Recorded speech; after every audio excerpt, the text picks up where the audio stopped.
Ladies and gentlemen, my name is Zymax, and I'm your chief show attendant. On behalf of the two hosts and the rest of the crew, welcome aboard Weird Wednesday flight number 13, non-stop, from your current location to parts unknown.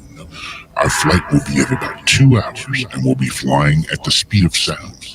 At this time, make sure your seat backs and tray tables are in their full upright position, and that your seatbelt is currently fastened.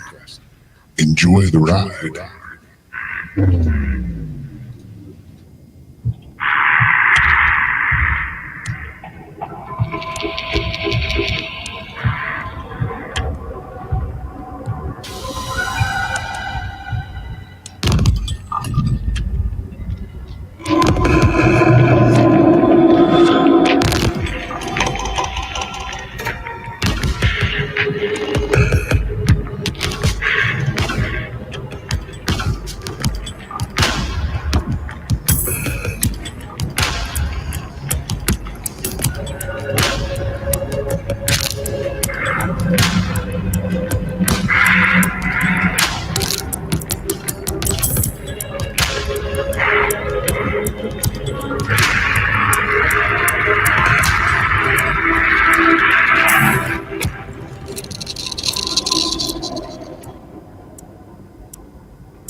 What's up?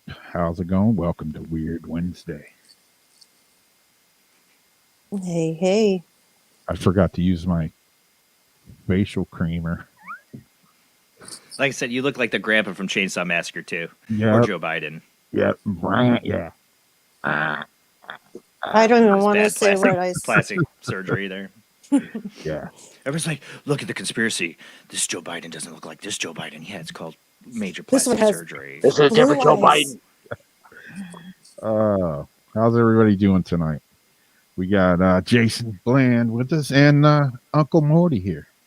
Hey, everybody, Uncle Morty, first time caller. Uncle Morty. I take it you're from up north somewhere. Yeah, I'm originally from Brooklyn, New York. I was going to take a vacation down over there to Florida, but then my wife tells me, don't go down there. That's where the virus that shall not be named that lives down there. So I'm like, well, okay, I'll take a detour down to Arizona. I'm just waiting for you to go, have some coffee. Talk amongst yourselves. That was a good change up there. There's I no was more ticked off when I flew out here. There wasn't a kosher meal over on the flight. Of course, Uncle Morty's not happy. My costume for this is the straight heterosexual Superman. Yes. I'm like Oh. the new bisexual Superman. Yeah, I heard Superman. I'm old school. Yep. I like the ladies. Yep. Nothing wrong with anybody that likes other things, but the Superman likes the ladies. And the American way. Because the new Superman, it's like, I don't know, was it something in the future? The or Earth something? way. Earth I way. don't know. I don't remember. Is this bad that I didn't even know there was a new Superman? Yeah. Yeah. So you miss a day on the internet and like, God knows what you can miss. I think a new Superman's the least of our problems, so it's all right. I'm just being a ass. Yeah. Anyways. Well, cool. Yeah, we'll have I got my Skype line open. So if anybody wants to call in a little bit later after we do a few articles and tell a weird, I hope somebody calls in with some weird ass stories. Yeah. That's what I'm hoping for. Hell, you can even make them up. But it's better if they're true. Like campfire stories. Yeah. So you got anything weird to talk about there, Rob? Oh, let's see. What do I have? I don't even know. We had like a clusterfuck of articles we were going through and changed it all at the last minute. I'm Yeah. so behind this week on my stuff for the Sunday show. I'm trying to like get the best of ghost photos from World Wide Web of Weird and go through them, and I haven't touched the World Wide Web of Weird yet. Yeah. So it'll be interesting to see what you guys have. I'm like, damn, Hey, that would be good for the show. I'm just surprised my computer works because I was talking to Jamie and like, I don't know, an hour before the show, I left my room and I came back and my computer's updating to a completely new operating system. Yeah. So far, so good. Oh, dear God. Yeah. So you like to fly by the seat of your pants, don't you? Yeah, exactly. I need to turn that auto up. Speaking of flying, Speaking of flying, FedEx pilots filmed UFO that followed their plane. Oh, cool. Oh, what's new? What's new in notes? Everything's different now since I have a new operating. Is the video footage out there of this? Yeah, I do have a little video clip of this. I don't have the whole thing, but I have some of it. We might have to cover this again on the World Wide Web of Weird. Like, I have done no research for the World Wide Web of Weird yet this week. Yeah. This wasn't recent. They're just talking about it recently, but it happened a while back. It's a new article. Yeah. A cargo plane reportedly encountered a mysterious object during the routine flight over Mexico last year. According to reports, the incident, which took place on March 19th, 2020, involved two pilots who had been flying near Monterey, when they encountered a pulsating orb. The unidentified object dropped down from above and matched their altitude before flying alongside the airplane for about 30 minutes. That's a pretty long flight time for a UFO.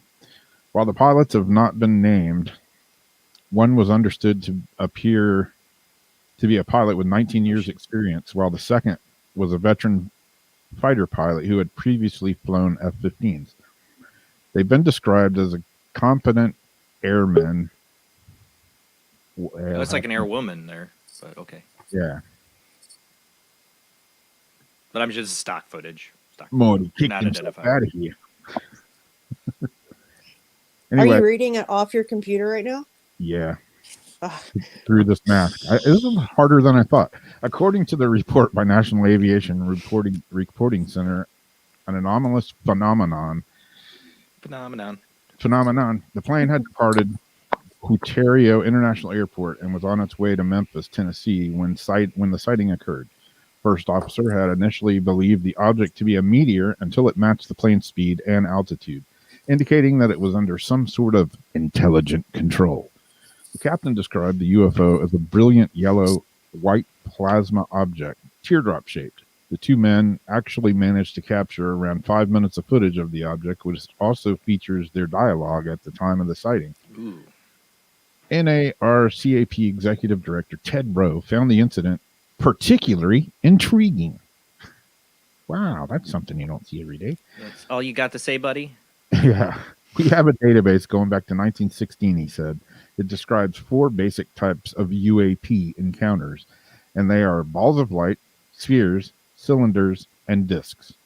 I went through the analysis. There was some argument that it could have been an astronomical effect. Venus was quite bright that night. Oh, jeez. Blame Venus. Blame Venus. When you take the entire narrative of how they describe it, dropped in vertically, stopped at their altitude, and then paced their aircraft, that's a very consistent story. We've had many of those. They flew northbound out of Quintero Airport. Venus was quite high in the western sky at that point and bright. They were well aware of it. So, yeah, there's a little video here. If I could find it. You know, those aliens, they just cannot wait for their package. They had to follow the whole flight. Exactly. Right. I got my scented candle from Wish.com. Come on. It's like you're either swimming out to the barge or you're following the plane. Well, it looks like they decided to follow the plane. Now. Exactly. All right, here's a little bit of the footage. It's not all of it, but it's a little bit of it.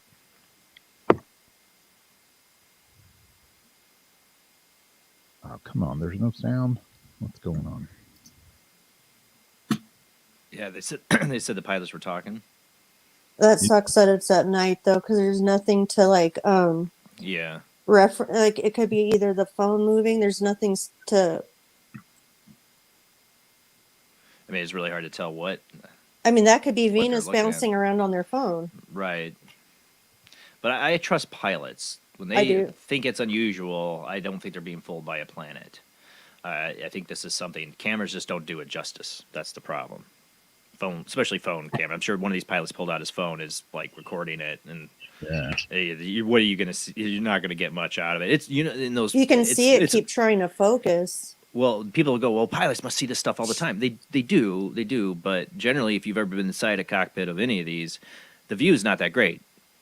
You think they would need a good view to fly the plane, but they usually rely on mostly instruments, and the plane somewhat flies itself a little bit. I mean, you don't get the blow up guy from Airplane and let it fly, but I'm just saying. Yeah. Well, I'm bummed there's no sound. There was earlier. I don't know why. Damn. Well, I'll see if I can find out, dig more into this. Maybe we'll get it on Sunday.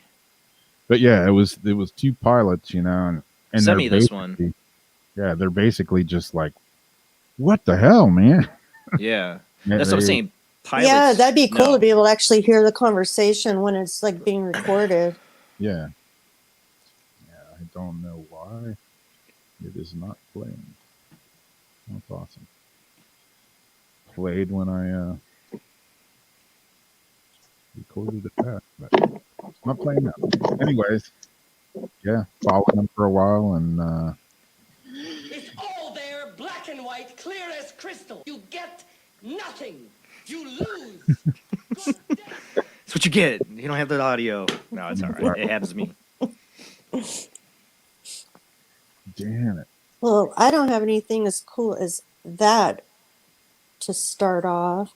I have some, since it's Halloween. There was actually 2 I wanted to do. They were talking about those radio bursts again from like last week, saying that they've been even more frequent all of a sudden.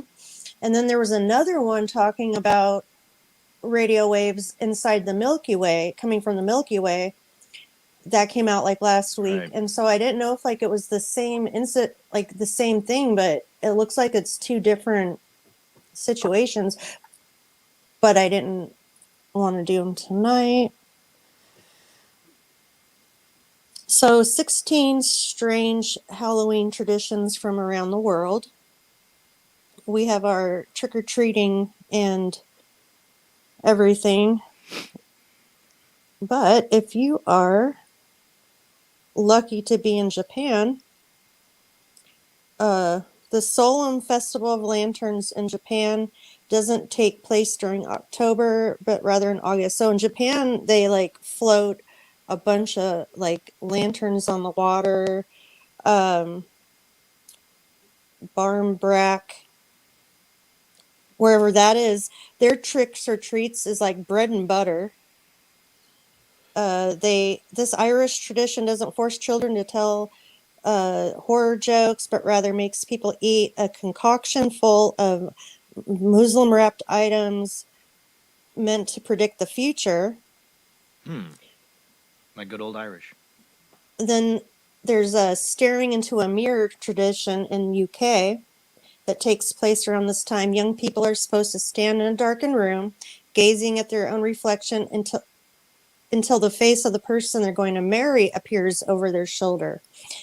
If they're going to die before they wed, legend has it that a skeleton will appear instead. Only one thing is certain: this leads to bad mirror selfies. Stupid joke. Well, had I known exactly that was going to be the tradition for me, I would have smashed that mirror already. Imagine who I got married to. Have you guys ever done that though? Like when you were little, like just stared in the mirror to see like if it would change? Yeah. Like Oh, just yeah. on your own? Mm-hmm. I would yeah. freak out sometimes. Yeah. No, I freak myself out pretty well. China, Tang Chi, I think is what it is. The feasts of hungry ghosts. They have bonfires and lanterns. They gotta scare away the hungry ghosts. Yeah. Japan. First one you mentioned was Japan. I find it what interested Japan too, and even like the Vietnamese, Singapore areas. They're all based around keeping the spirits from the water around that time period from coming out and getting them. Oh yeah.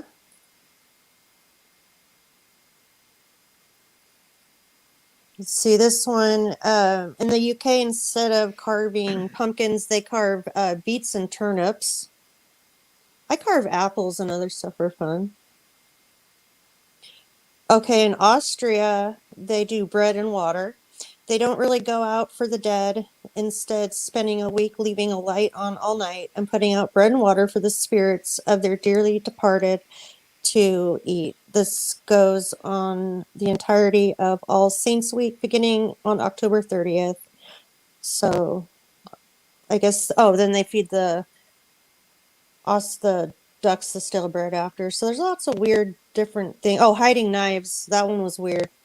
That's weird.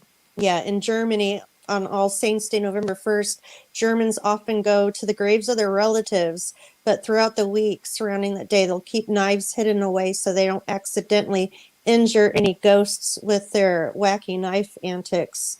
So I guess they hide Wacky them. knife antics. Yeah. That's what we're calling it. I stabbed him 29 times. It was just wacky knife antics. I could have gone 30. This one was in Italy, they burn money and fruit. I'm thinking burning money, though. Burning money. Burning money. Yeah, no. I mean, I guess it's like, instead of us buying candy and just spending a bunch of money on that and giving it to you, the kids, we're just going to burn it right here. Just like the Joker in Batman. He's going to burn that money, man. That could have been your It's not candy, about the kids. That's your money, dental it's bill. about sending a message. It's about sending a message. That's what you beat me to the punchline, yes. But yes. And so, Scotland, they peel apples. You want to keep it into like one long strip. What about stripping? That sounds good. You keep the skin over one long strip, and then you throw the peel over your back, okay. so it can fall into an arrangement of letters that will spell the name of the person you're going to marry. What is it about this marrying crap? This is all I women don't know. stuff. Guys are like, I don't care about that. I'm not going to get married. What are you talking about? I'm not going to play that game. Yeah. So lots of crazy different ways people spend this time of the year.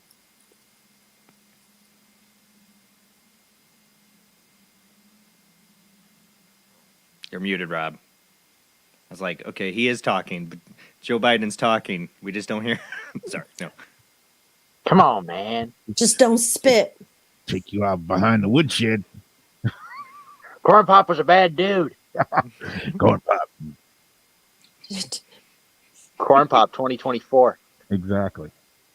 This is what happens when you have COVID. You know, Florida man kicks COVID ass. But hey, got to pay the price, right? So what do I have? I don't know. Let's see. This one, you're in Indiana, right, Jason? Rob, you believe just so. love Yes. to. So we got Indiana Man. Indiana Man's crazy too, man. Nowhere Yeah, near as crazy as Florida Man, though. No. There's Indiana Man? Yeah, well, yes. Yeah. I think every state has its state man. Yeah. That, Doesn't Doesn't have a Florida's the most California notorious. man. You're in Right. California. Everybody damn crazy out there. So Yeah.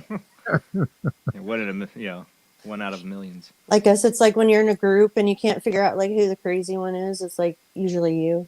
yeah. We're all I live in crazy out Arizona. here. We import crazy from other places. Yeah, exactly. Oh, screw Well- that, Royal. Sorry, I just saw Squirrels. What do you He's say? got up there. 2 nights ago, I had something hissing loud in my room at 4 a.m. It did it at least 6 times, but I didn't see anything. It freaked me out enough to get up and look around for it. I had to pray to Archangel Saint Michael for protection. Oh, that good for you being religious and faithful. I'm out of the room. It hisses, I'm gone. Holy Saint Michael crap. could go in there and take care of it. I don't know, but I ain't gonna trust him. Screw that. Are you in a state with snakes? Because I got a snake, man. I was gonna have snake man. That's Tonight. creepy. You want to see my snake man? No. no. Well, have you ever been to the Willow's Weep House? Mm-mm. Well, here it is. Willow's Weep House. Yeah. Come on. Here we go. This is the This women. looks familiar. Likes family. The Willow's Weep House. Is it Yeah. haunted? I've heard. Sorry. Yeah, you've seen it. I think we've had it on before. Here is another picturesque picture of it. It's this house. You'll recognize it when you see this picture, probably. You know, nothing strange about an upside down inverted cross house, right? No, not at all. Oh, that's not good. Yeah, pretty normal. Yeah, I know this house. Yeah, Yeah. I know it. I've never been there. I would love Oh, that's to. an actual house? Yeah, this is an actual house. The Willows Weep House at 5179 North Elm Tree Road, Oh, Cayuga, Eugene, Indiana, has a reputation of being one of the most haunted houses in the United States. True, there have been many deaths there, but this house was built in 1890, so old houses do sometimes see deaths within the walls. The home has seen 7 deaths, including 3 suicides over decades it stood. The original owner, John Henry Sykes, from 1854 to 1922, who died in the home's bathtub. William Shatner, Captain Kirk, describes Willow's Weep as one of the most haunted locations in North America. Featured on the series The Unexplained, the show tells about a transfer of ownership of this house of horrors from previous owner Brenda Johnson to Dave Spinks. Remember him? Yeah, I remember. Yeah, I Yep. remember all this. I forgot he bought it. Yeah. Dave Spinks was a paranormal investigator Yeah. who wrote a book about the home. On the TV show narrated by Shatner, Miss Johnson describes experiencing paranormal activity in the home when she began to renovate it. She said she experienced depression and anxiety when inside. She said her son attempted to repair the ceiling. Boards flew off the ceiling by themselves, striking her and her son. She said their home actively interfered with any improvements. After violent attacks and mysterious accidents, they abandoned the home and allowed paranormal researchers in to investigate it in order to find out what the hell's going on.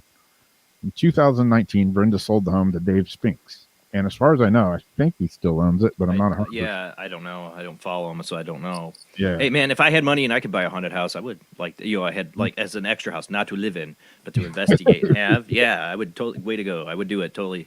Yeah.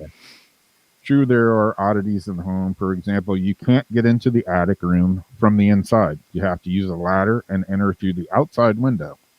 That's kind of weird in itself. It is weird. Yeah. It's just one of the quirks of Willow's Weep.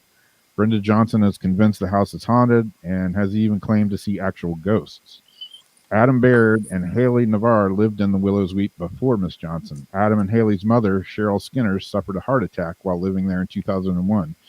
Several years later, their stepfather, Kurt Skinner, committed suicide in the home. But Adam insists his family does not haunt the house and wants investigators to leave his mother and stepfather alone. He says that although the mother did have a heart attack in the house at a young age of 42, her actual death happened at a hospital. Some speculate that Cheryl Skinner may have seen something in the house that caused the heart attack. I always wondered that about my dad, because he died in 1968 in the attic of the house that I grew up in. And I always wonder, what that attic, man, it freaks me out. Anyways, goes on, tells a little bit more about it.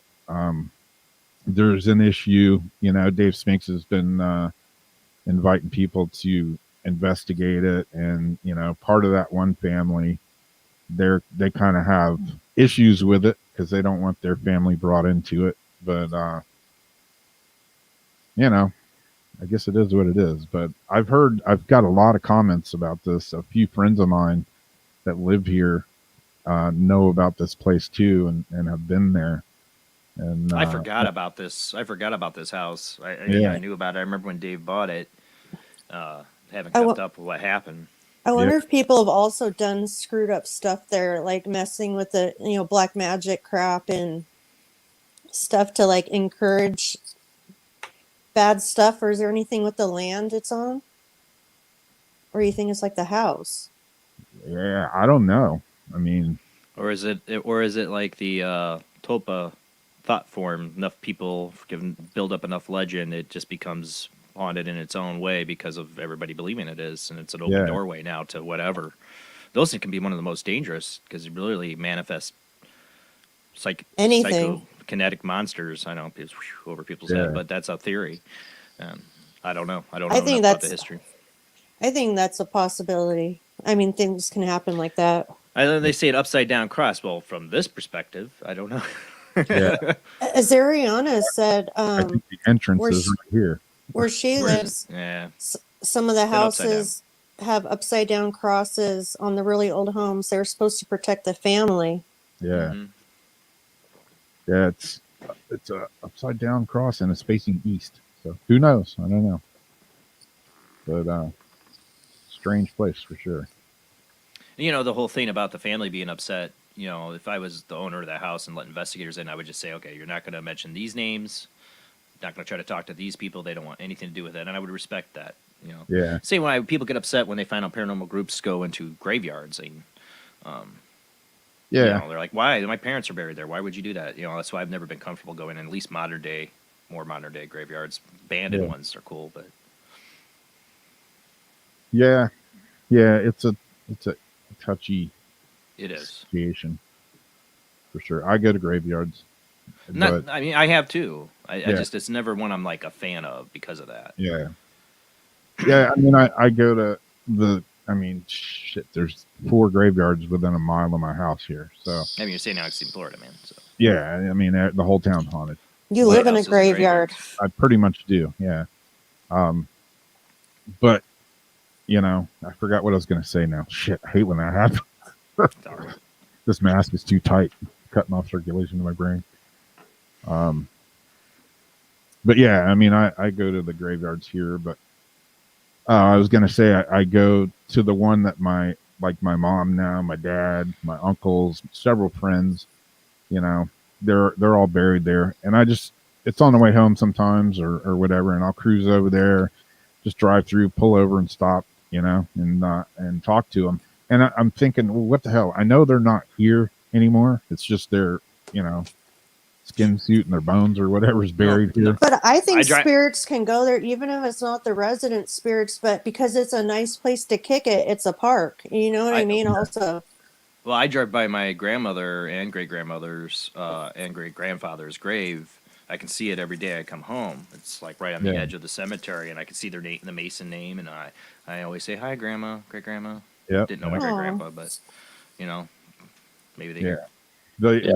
One of the weird things, like when Justin was on the other night, I was going to talk about one of the things there, you know, when he was talking about dogmen and wolves. You mean Josh? Josh. Josh? Yeah, sorry.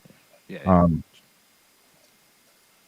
I've talked about it before, but you know, just like I said, I would just pull in this graveyard every once in a while, and you know, talk to my dad, whatever. This is a while back. This happened, but just out of the blue, figured oh, I'm going to cruise over there, and say hi to my dad, and my grandparents, and everybody. And I pulled up, and there's a tree right on the corner. It's like in the very back part of the cemetery, and there's a tree that's growing right on the corner. And under that tree, there was this big ass, gnarly, black, dark brown, blackish looking dog. Oh, When I pulled up, he's just laying there, and it's probably 25 feet away from where my dad's buried. And this dog's just laying under the tree, you know, and I'm thinking, oh, old graveyard dog hanging out, you know, whatever. And I go to get out of the car, and he's like, rah, he starts growling, you know, and I'm kind of like, whoa, you know, a little freaked out. And I go to get out of the car more. He gets up and is growling and is coming at me. I jump back in the car, and he's like on the window of my car. Like, Jeez. Oh, You should have God. told that story the other night, darn it. Me and Josh Yeah. talked too much. he's growling and barking at me, like not like friendly barking.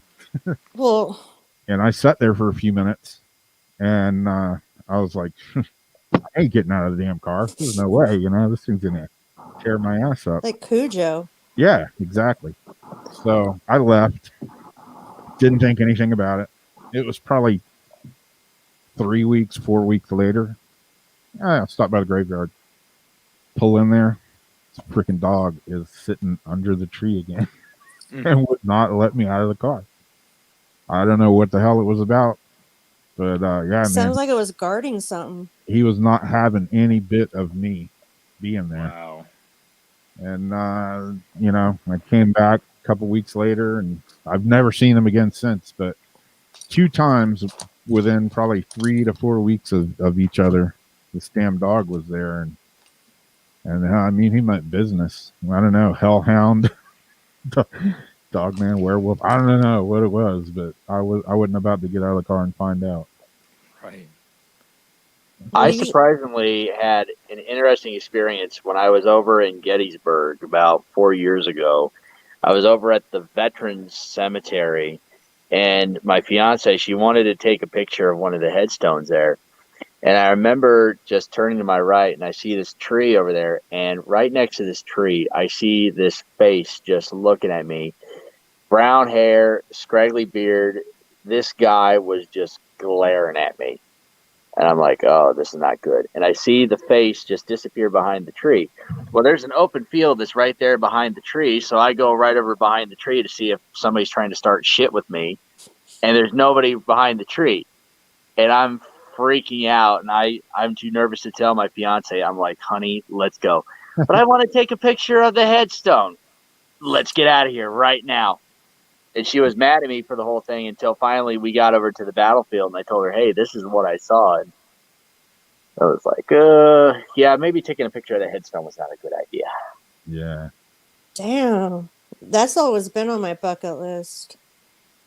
I've always wanted to go to Gettysburg. Yeah, I went there when I was probably 14 or so. It was an interesting time. I used It's to on my want to bucket go list. metal detecting a long time ago when I used to do the metal detecting. That was when I always wanted to find like a belt buckle or a bullet casing. Yeah. All right, well. Yeah, one I picked, the other one, so that was interesting, and I'm going to skip through it. But a 2.5 billion year old 2.5 billion year old traces of life locked inside a primeval ruby was discovered.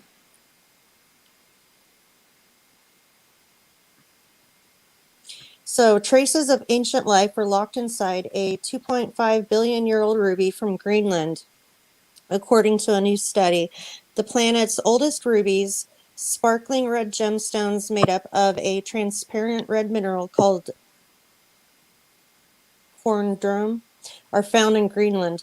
While searching for rubies in the North Atlantic craton of southern Greenland, a group of researchers discovered a hidden surprise in one of them: graphite, a pure form of carbon that may be the remains of ancient microbial life.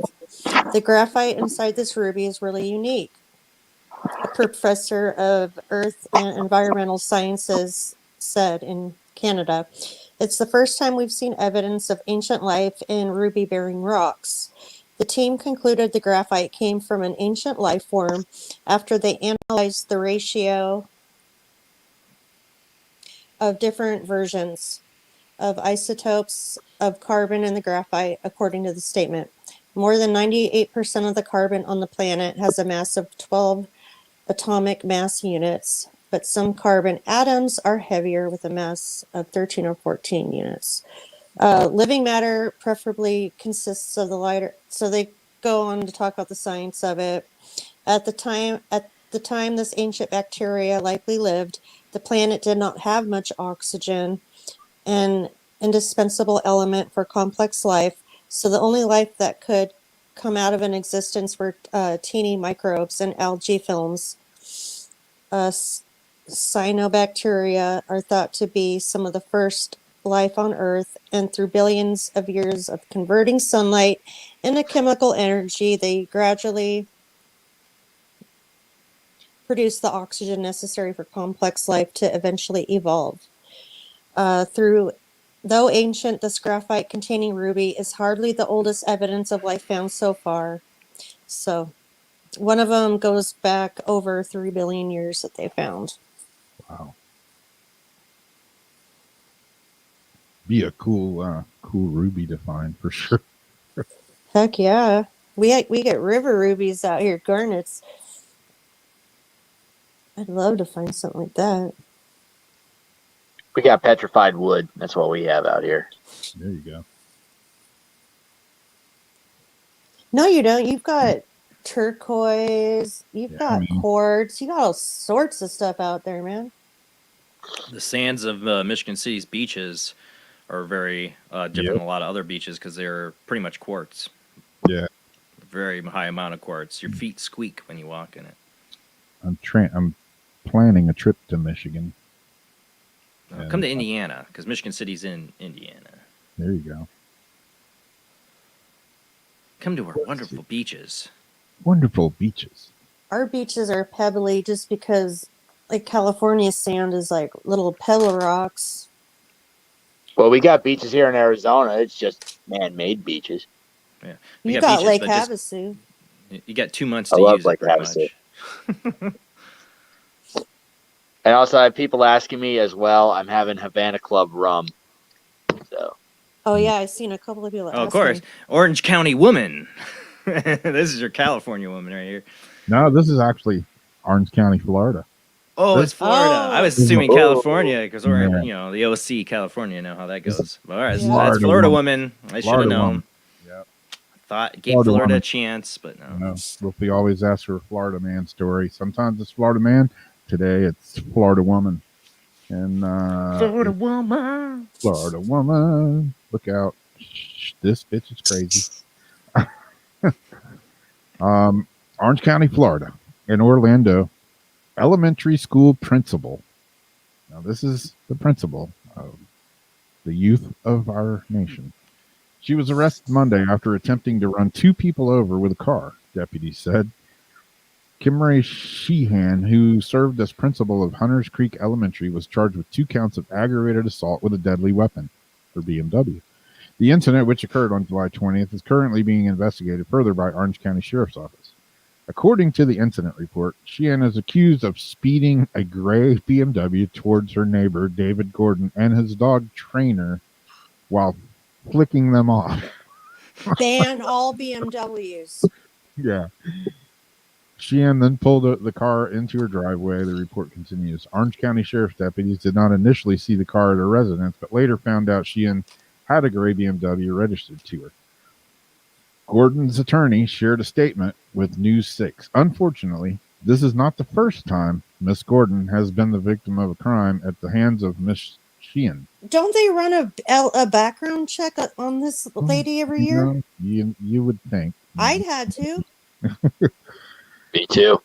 Mr. Gordon's looking forward to justice being served and an end to Miss Sheehan's violent and escalating behavior towards him and otherwise peaceful neighborhood of Lake Hart. Drugs are bad, okay? Exactly.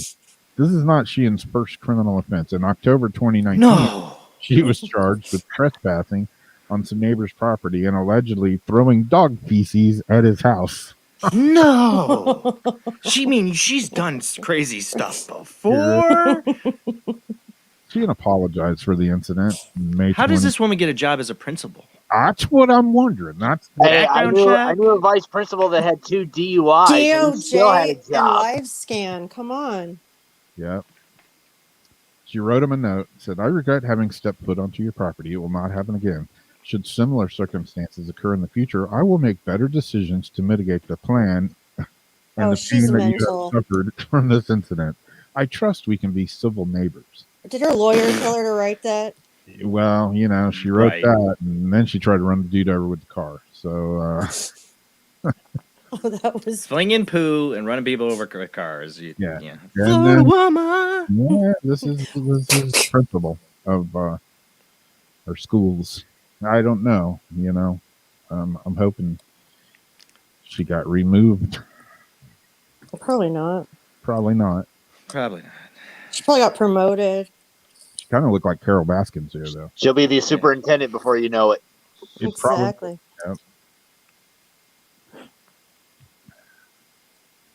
So, got anything else, Jamie? No.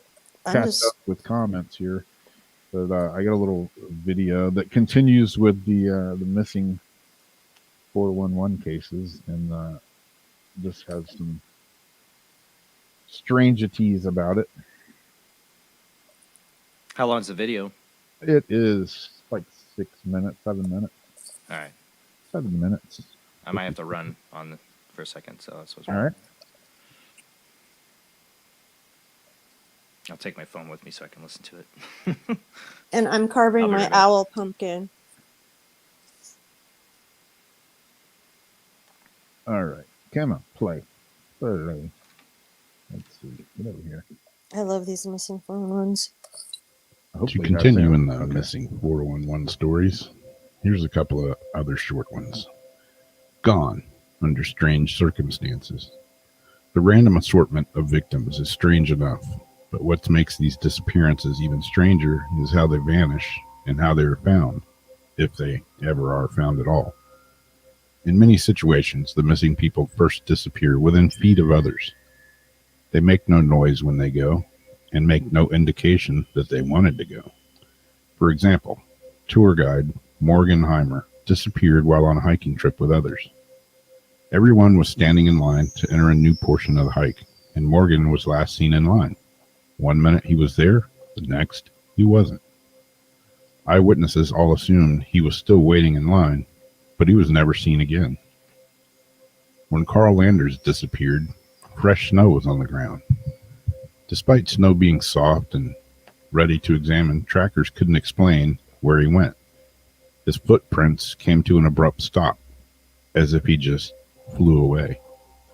More alarmingly, people were in the middle of a conversation with him when he vanished. The sudden end to footprints is an unlikely omen for victims, but it's scarily common among these disappearances. Local worker Christopher Thompson wasn't luckier. Evidence suggested that something picked him up at a high velocity and flew away.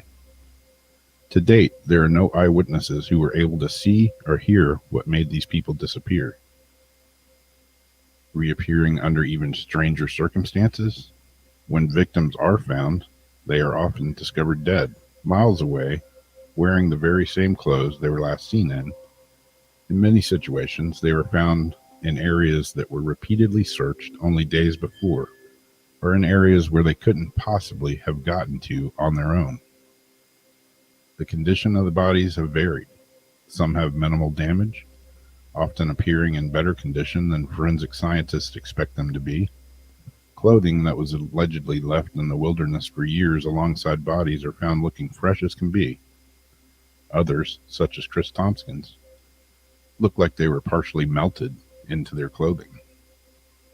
The most alarming reappearances are the ones where victims are found alive. In most cases, victims don't remember what happened during their time gone. Others claim they never saw the sunset, saw strange creatures, or became too disoriented to actually answer any questions relating to their disappearance. One young child, who was able to remember what happened, claimed that he went into a cave with a woman who looked like his grandmother. The cave was filled with robots and medical equipment. The woman asked him to defecate on a piece of white paper, then became enraged when he refused to. That's all he remembered. The most common go-to reply from authorities is that wild animals like bears, eagles, mountain lions are to blame for the disappearances. But that doesn't explain why other people wouldn't have noticed a large animal stalking and charging at people right next to them. When clothing items are discovered, victims get tested. DNA evidence and forensic studies rarely ever show any evidence of large predators interacting with them. Clothes are never seen with typical signs of drag marks, blood, dirt, struggles that would naturally occur from animal attacks. If anything, studies of the clothing suggest that many of the victims had their clothing removed when they died. This means that an intelligent animal, possibly a human, would have removed their clothes and dropped them by the body after the person in question was killed. Who could it be? Family members of victims generally do not believe that disappearances are due to an animal attack.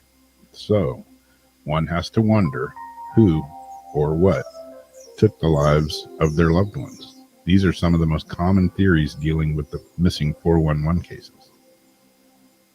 Government kidnappings, Consider how quiet government authorities are about disappearances.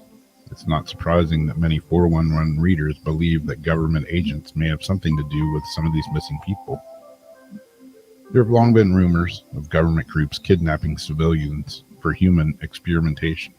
Could this be what happened to some of these victims? On one hand, it would explain the eerie silence that law enforcement seems to have when dealing with these enigmatic cases. Regardless of involvement, it's abundantly clear that someone knows something they aren't willing to say. Bigfoot. Prior to his fame as the writer behind Missing 411 books, David Pilates was an avid Bigfoot researcher. In many parts of the world where legends like Sasquatch exist, part of the lore dealing with these infamous cryptids deals with their tendency to abduct humans and vanish without a trace.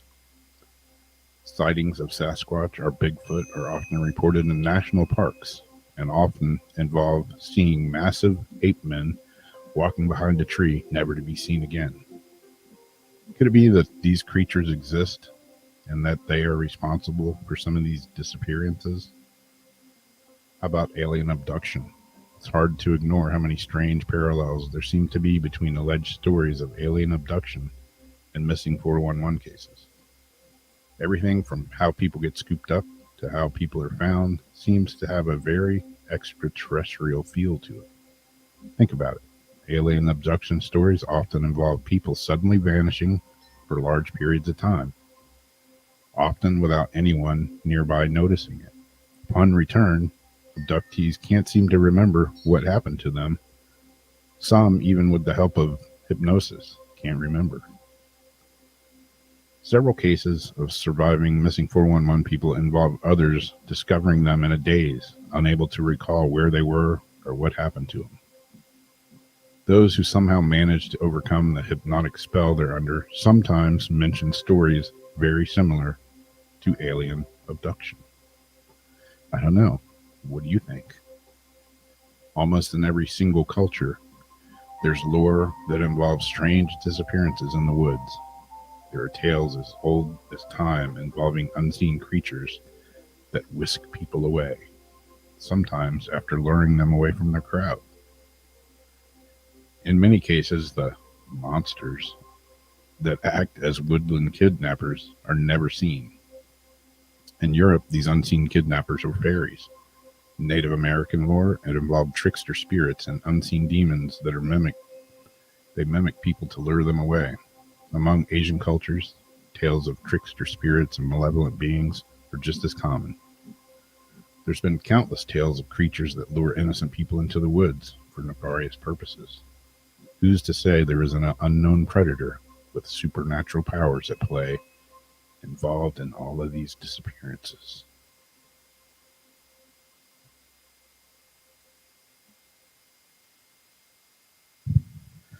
So, I mean this. I was to say, I want to mean this as like a compliment. So take it, please, as a compliment. But you know what I think of when I'm watching this is like paranormal Jack Handy's Deep Thoughts. exactly. Deep Thoughts by Jack Handy. Deep Thoughts by Rob Autry. Autry. I had to get rid of the old man, and What the hell is that? You're like tripping Oh me out. shit! Want to play a game? You know, with those missing people, that one like was making me think about aliens because of the just like being in a daze and stuff like that. But I think some of them like goes. I mean, there's a lot of reasons I think for the missing people, but you know how for a while there were all the bursts that people were hearing like from like coast to coast that Yeah. almost sounds like maybe an underground tunnel.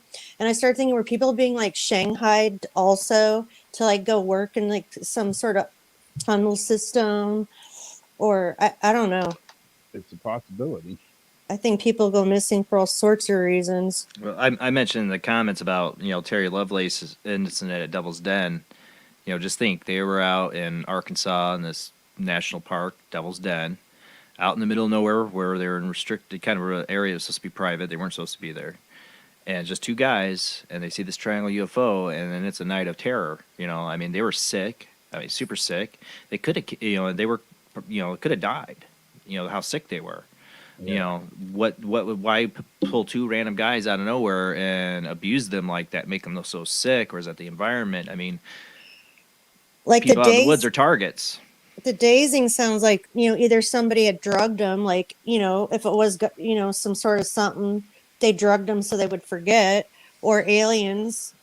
Well, that's what aliens do. They don't have to. They do something that makes people like become confused, and even moments after Terry's instance, he had to recall as he went later. But when he woke, he like wakes up in the tent, and there's Toby looking out the tent thing, the door, and he's like, "What are you looking at, Toby?" Like he's already forgotten it, even though they just sat him down and put him back in the tent. Like but Toby didn't, and he's like, "Those ain't children we're seeing." Yeah. Yeah, I was going to say the other night, every time you've had Terry Lovelace on the show, I don't know what it is, man, but I get these really weird like memories and stuff come up. Like every time he's on there. yeah, I know. Same. Yeah. Like your lightning, like that lightning one. Yeah. Yeah. I mean, I think that was something. I had forgot about that for like almost completely until the first time that he came on the show, and that memory came like flying back. That's what happened to me when reading his book before I met him. And I read the book, it made me start thinking about my camping trip experience and other things. And that's why, like if you feel like you've had anything, read his book, take his experience. My experiences are nowhere as tremendous or as nuts as his are, and he's got evidence. Yeah. I don't know I'm still discovering mine, but it did open my eyes to some stuff of experiences I've had. Rob still had the hole from the blast. Wasn't that still in the backyard? Yeah, for years and years it was there. There was like some weird lightning thing that you tell it, Rob. Yeah, I remembered being outside my grandparents' house, out in the backyard, and I don't know, I was doing something like building a trap to catch a bird, or I don't know what I was doing. I used to always catch birds and little furry animals. Just like Norman Bates. Exactly. Yeah. I wouldn't kill them or eat them or skin them or anything. But you just killed them? I would just take the guts out, stuff them, and what do they call soup it? out of the skulls. They just wouldn't be alive anymore after you're done. What do they call it when he would take the dead birds and make them like taxidermy? Taxidermy. Thank you. Yeah. It's taxidermy. Make a mobile out of their bones and stuff, and, But no, I was out there doing something like that, and this huge, like the brightest light you could ever imagine, like bam, just this insanely bright light hit and knocked me off my ass, knocked me to the ground. And I don't know how long I was out for or whatever. I mean, to me, it only felt like seconds or something, but I don't know, and I woke up on the ground and, I was like, holy shit, I just got hit by lightning. That's what it sounds like. Yeah. That's the only thing I could think of. And, I went inside and I'm telling my parents, my grandparents and everything.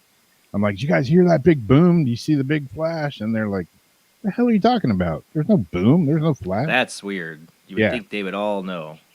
Yep. Nothing at all. And that boom, that's been kind of a reoccurring thing in my life. That the story about me and my mom being in the house. Oh God, that is. Boom, boom, boom. Something's just beating the hell out of the house. And none of the neighbors, my best friend lived across the street. No, the next day, my mom was like, "Oh, it was an earthquake." And I'm like, "We're in Florida." But yeah, whenever I told my best friend, I'm like, "What about last night?" And she's like, "What are you talking about?"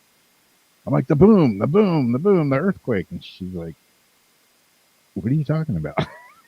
Yeah, how does it just only you and your mom experience it and nobody else? Yeah.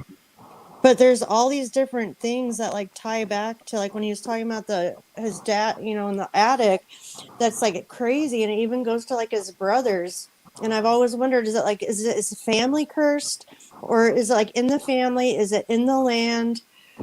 or Loud bang sounds, some people say, are when you hear those, it's a sign of a his portal. furniture was actually flipped upside down in the whole house. They say like loud, like that kind of sound, like you described, is sometimes described by mediums and psychics. If you hear that, is a portal, like a major one. If it's the louder, the harder the big bang is a portal. Yeah. Because you heard on the roof, was it the roof? For which one? When you guys were like huddling, like, or something. We were in the middle of the living room. Yeah. And it sounded like something was hitting every side of the house. I mean, the house was shaking. Everything in the house was. This is a big house. Big, old house. The whole house was shaking. And it scared pretty much the living shit out of me. It's like an episode of a haunting. Yeah. Yeah. It was weird. Very, very weird. And his mom knew something was up because when the furniture, like he came home and the furniture was like upside down and stuff, and he was freaked out. His mom like fixed it. Royal is asking if you could take a phone call. You only have the Skype tonight? Yep. Yeah, just put the number up on there. If you want, I mean, I can have him call in on my sideline number. All right. If I can pick it up on because I don't have the other phone hooked up. Let me hurry up and see if I have to get that hooked up. Hopefully not, but maybe I can pick him up on the other line. Royal, 219-230-4444. If you want to call in on that, I can probably take you. I hope.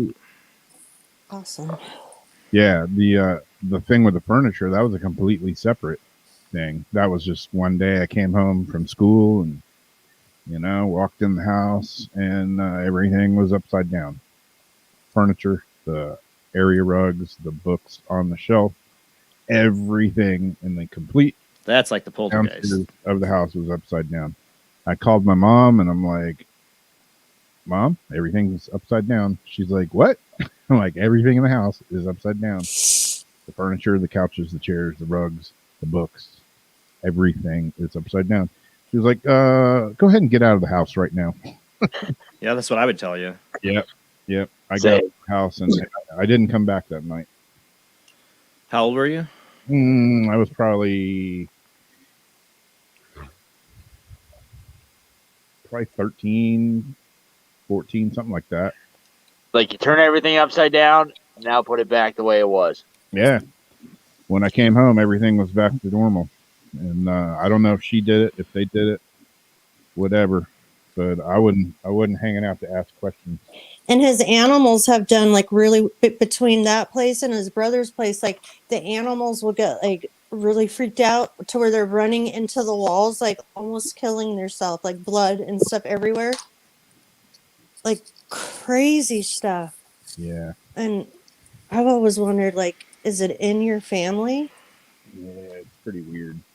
It's like, how did it go over to your brother like that? I don't know, dude, but his house, there's not been many times that I've ever been like horrifically scared. But, yeah. But that was one of them at his house.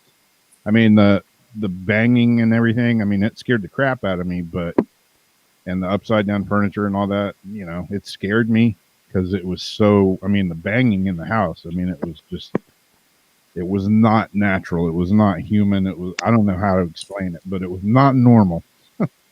But, it scared me, but I mean, I didn't have nightmares or anything of it. It was just a weird incident. Yeah. But that happened at my brother's house. It scared the living shit out of me. It was pretty crazy. Were you by yourself or was that the one you had your girlfriend with you? Yep. I had my girlfriend with me. Yeah. Yeah, that was the one that started out with the cat that started acting really crazy and just like doing that meow, meow, meow thing and like looking all freaked out and just went running and ran right into the wall and like bloodied its face. Oh, Jesus. And, yeah, I mean. She didn't get the cat high, did she? Nope. We were in the kitchen cooking food. We weren't like watching scary movies. I'm in there cooking food thinking, oh, yeah, we're going to eat dinner. I knew idiots that got a cat, so they would get it stoned, but like, stop. Just stop doing that. You're killing that cat. Yeah. I hated them. And that cat was like running into walls stupidly like that, hurting itself. And I'm like, see what you did. Yep. No. All right. I think I got Royal, too. All right, when you're ready. I'm sitting think here that's Royal. carving a pumpkin. Okay. You hear me, Royal? Actually, it's a Zariana. Oh, it's a Oh, Ziriana. hey. Oh, sorry. Hey, Ziriana. I just saw Royal was trying to call in, so I gave my phone line. But that's fine. It's fine. He'll get his chance. Yeah, I don't know how to do Skype, so I don't know that stuff. That's Anyway, couple Yeah, little stories. I've lived in 3 haunted houses, and I love haunted houses. But the first Boy, one weird. is You're right. yeah. You're fine. Oh, okay. Okay. Anyway, the first one, we were looking years ago. We were looking for a place, a new apartment to move to, and there was something on the news where there was an apartment, and this guy killed his girlfriend. And I said to my husband, I said, "That's our next apartment." And he goes, "What the?" So, so I love the way I you said, think. "No, really, we're looking." I said, "Really, we're looking for a place. I'm gonna, I know where it is. I'm gonna talk to the people." Sure enough, a month later, we moved in. So, and there was a spot where there wasn't really any like haunted stuff going on, weird stuff going on, but there was a spot that would never. We tried painting, and there was always something underneath. And when we got rid of the wallpaper from there, he had written like a little manifesto in blood from the person he killed, That's and creepy. it would never go. Yeah, so Like they used It never went away. didn't have any So hold on. You're saying, Ziriana, so that manifesto, you could read it in blood, and they couldn't get rid of it. Right, it would never go Wow. away. It would never go away. What can you So remember? we just covered. I'm sorry. I'm really curious about this story. Do you remember anything of what Yeah. the manifesto said, or were you told? Well, apparently he thought that she was cheating on him, and he was saying, no one, if it's not right for you to cheat on me, and if I can't have you, no one else will. Ooh, and some powerful lots stuff of there. swear words and things Ooh, like yeah. but it was definitely blood, So that was for that. We lived there. We didn't have a problem, except for that little area. But the other house I lived in, that we lived in, it's a big old house. Used to be one family, and they separated it into three different parts. And we lived in the bigger part since we had kids and the whole thing. So it was so old. It had I don't know if you know, but the bells for the servants. Oh yeah. It in the wall, Yeah, those are creepy. and it would ring a bell Yeah. to the thing, right? Like the Well, they were still dumbwaiters. hooked up. Yeah, something like what? Well, No, no, it there was are a bells bell. installed for usually elderly people in a home that need a servant to come, or just lazy rich people. Wait, Oh. Yeah, it was. Yeah, well, it was bring me a they drink. were rich. Okay, Ring my bell, bell. No, I'm sorry. That's the song I got in my head now. so they were rich anyway. It was a rich family Yeah, at lazy the rich. time. So so every time you press the button, the other apartments would ring. So That would be annoying. I would kind of tease the other apartments, because they were like real jerks anyway, And they Did they go, "What the heck is that? The bell going on?" You know. But that was the other thing with it was that it was a doctor's office, and in the winter, where the doctor had his office, it was in the other apartment, and they in the I say olden days, but ancient days, whatever. If you died, they put you in the cellar until spring because the ground was very hard. They couldn't bury you, you know. So there was a section in the basement that, you know, had these, you know, remnant spirits, right? And most of them were, you know, of color, let's say. And we wouldn't, and I learned very quickly when we moved in not to do my clothes since the laundry was in the basement after a certain time because they would cry out for help, and it was actually horrifying at that How did time, they cry you know? out? So they would reach out. I would actually see them, and they would reach their arms onto the other side where our laundry was, you know, and the arm would outstretch, and you know, and I could hear them saying, "Help us, help us, help us," and I was like, "Nope, nope, sorry, no, Just the sorry, arms? Yeah. no," you know. Well, the arm, yeah, and then we had someone in the attic. What I picture is Like I arms said, through cages, because maybe they were slaves that were caged up in the basement and died. no, there were no cages. It was just they had died They and No, reached out. but they were left there.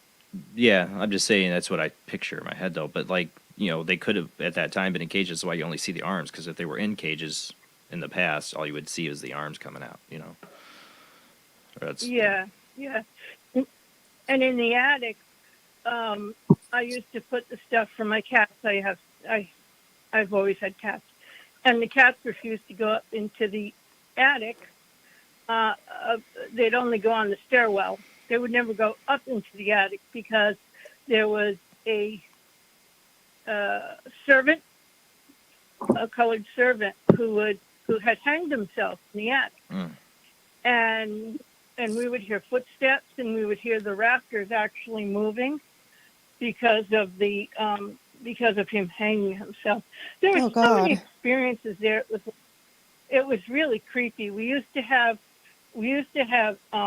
hear people walking up the stairs moaning. I felt that there was in the wall in between the two front rooms. I felt that there was a teenage girl and her dead baby that the doctor had hidden.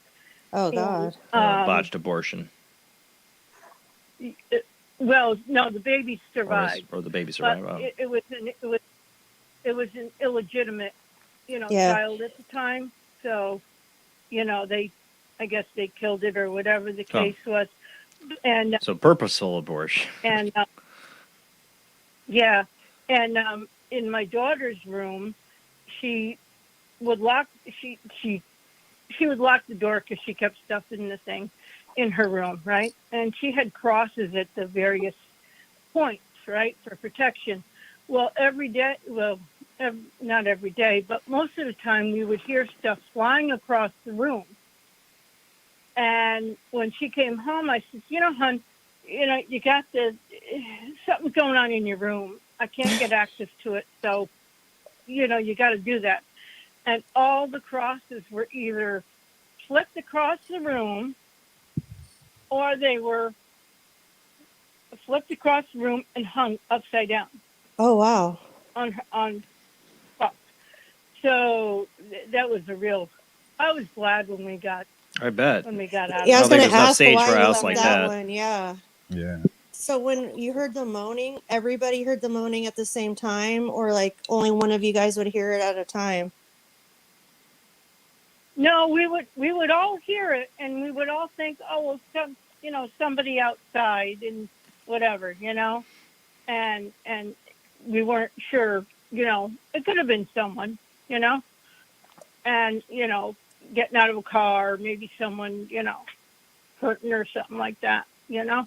But the creepiest thing was my when we were alone and everybody else was out one time.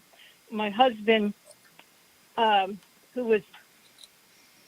who didn't really believe, very skeptic at the time, and he thought that someone had come in the house. Someone had come back from work, member of my family, right, and was coming up the stairs. So he called his name and no answer. And all he heard was all these steps. And he starts looking at me. I go, yep, that's the guy. I say, he's going up to the attic. And he's like, no way, right? And so he went down and the steps would stop. You wouldn't hear it. And then you'd hear him again as soon as you'd go back in, somewhere else in another room. And it was like, wow, and then he started to say, okay, I think we should look for another spot. So did you move out of that haunted I house never into the had- third? Yeah, we did. But on the third one, I had an agreement with all the spirits outside. It was a very old, multi-generational spirits that were in the yard, And there used to be an old well, and there was this little girl from the old time period. She had braids or something, and old like farmers, And I felt that she fell in the well and was killed or something like that, many years ago. So we used to see her all the time in the window in the kitchen, But all the spirits would come out at night, anywhere from 10 to 12, And in the summer when we used to sit outside and we used to, play cards and talk and whatever else, right? I'd say, it's time to go in. And my family would go, why? I said, because it's their time now. We had our time, we live during the day. We're human, and it's now their time to come out. You coexisted with And them. yeah, we did. And I had my rules when I moved in. I said, look, you guys stay outside. You do not come in the house. You don't bother us, and we'll respect your privacy. You stay outside. You can't come in. You're not invited at all in the house, And that's the way it was for the longest time, And a couple of times when a couple of my kids were outside doing whatever, past that time, I said, you guys got to come in because you're going to get bothered, Yeah, okay. Didn't listen to me. Oh, they came in and they go, okay, Mom. Yeah. All right. Yeah. All right. It's time to come in. Yeah. Yeah. Okay. And I was like, okay, you got to listen to it, you got to listen to it. I like that you But the put the house ground is still rules like there. that.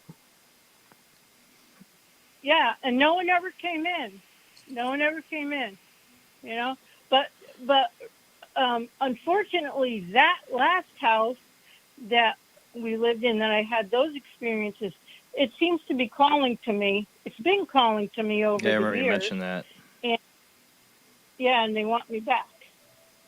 So Do you get dreams? I drive past. I have dreams About that the I'm moving back in the house. That I'm moving back. That I'm talking to them. I'm trying to help them. I'm trying to explain to them different things that I can't come back to the house for whatever reason, Oh. And I can't come back, But they always seem to. I don't know. Maybe they like me. I have no idea. Is it a far, like, could I you visit them? Is it yeah, far? I If you can. just wanted to Yeah, drive by and like just say hi? I I I drive by it every day. Oh, okay. Yeah, so I never had, like I said again, even though I did various things and I sensed things and whatever and gifts or curses, whatever, I never actually had any paranormal groups or investigators actually come out there because I felt that at least it was going to be causing more problems, and I have to live there. Mm-hmm. So if a group comes in to investigate and says and provokes or does something that, isn't good with the spirits or ghosts or whatever you want to I call don't them, blame you for not wanting to make it open to people. They all get to go home. You got to stay there. yeah, Mm-hmm. exactly, and then and then they'd be mad at me going, oh yeah, you said this, and so but yeah, so yeah, but I mean, I would go back. I would go back if I had the choice. I would go back to at least the third house if I could afford it. Mm-hmm. But I mean, it was like super cool. And every time I've had a place, I call it time warping, where I see it in the time period, like like the 20s or the 20s or the 30s and stuff, furniture wise and people wise and things like that. But yeah, so so I got a lot of stories. They're Yeah, true. you They are do. true. Oh, I believe it. They're hard to believe. Yeah, they're true. Yeah. The last one, I think I've told Jason. The last one, we were looking at a house for sale again years ago, and I went in there, and it was a real estate person, and we walked in, and I was fine.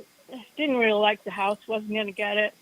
And then I walked in the basement, and all I saw was, oh my God, buckets of blood, someone getting beaten up, and all kinds of violence and everything.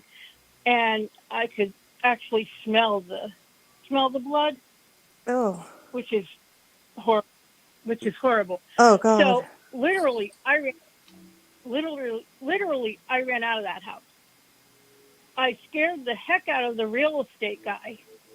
My husband goes, well, sometimes maybe she just doesn't like the house. I'm very sorry for the problem, whatever the case was, right? Mm-hmm. So I said, there's no way. I said, someone got beaten to death there.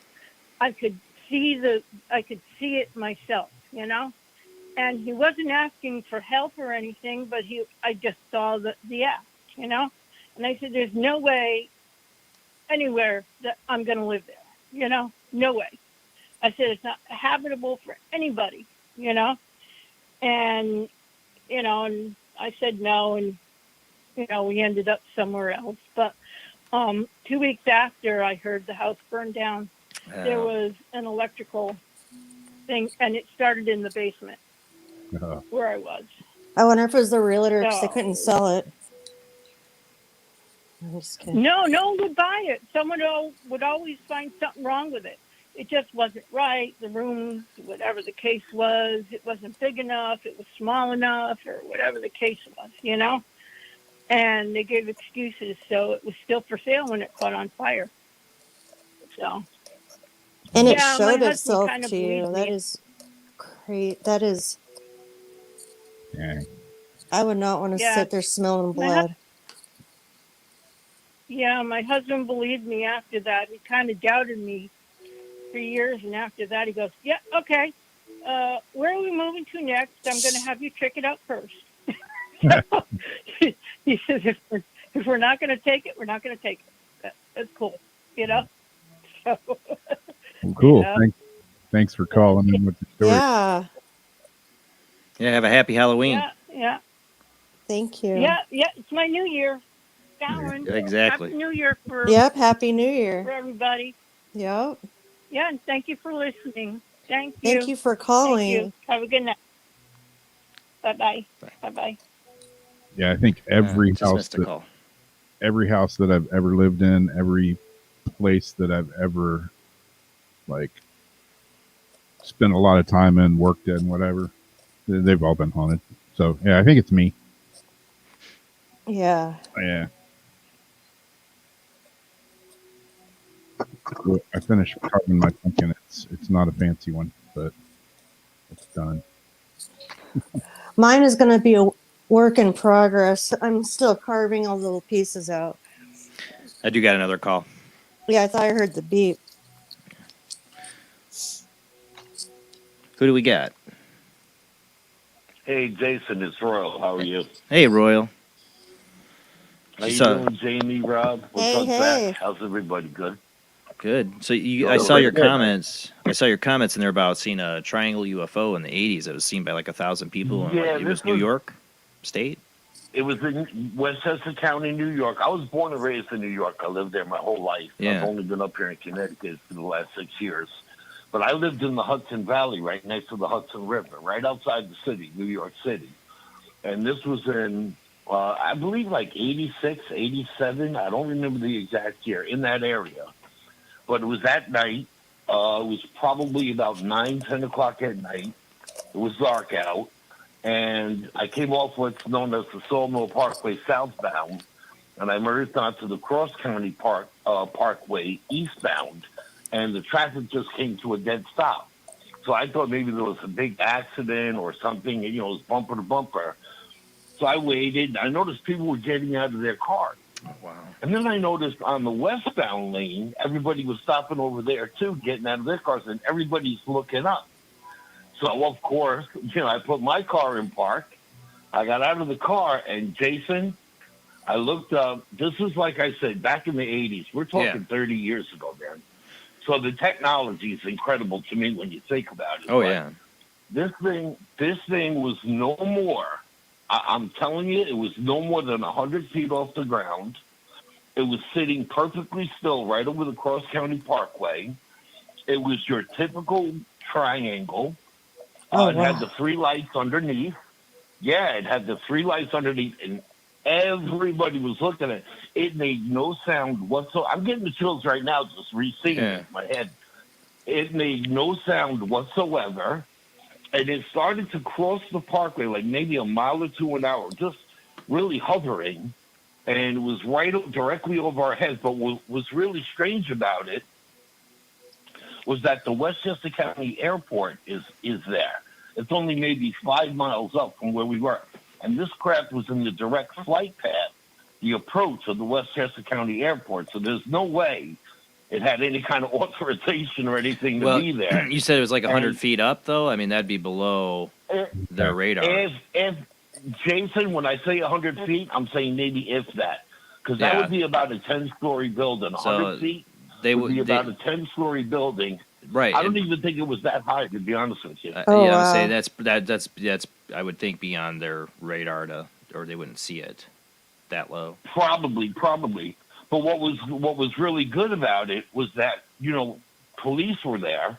The Westchester County police were there. Some of them had their cars pulled over to the side. They were looking at it.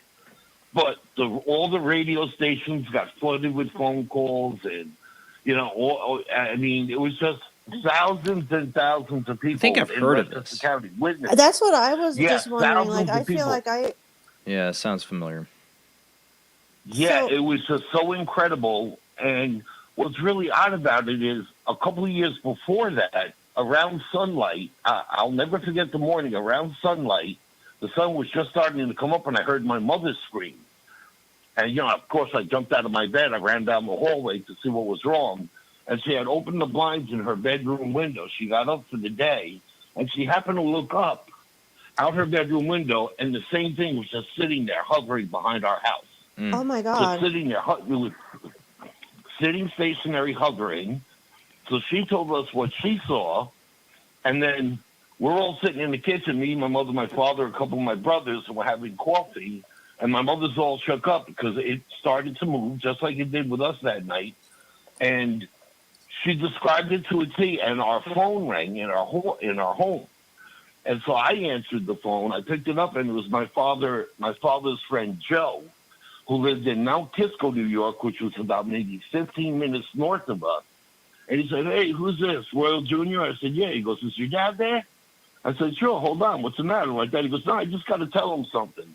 So he gets on the phone with my father, and he saw the same thing in his driveway, walking to his car to go to work. That's why he was calling my father. Oh my God.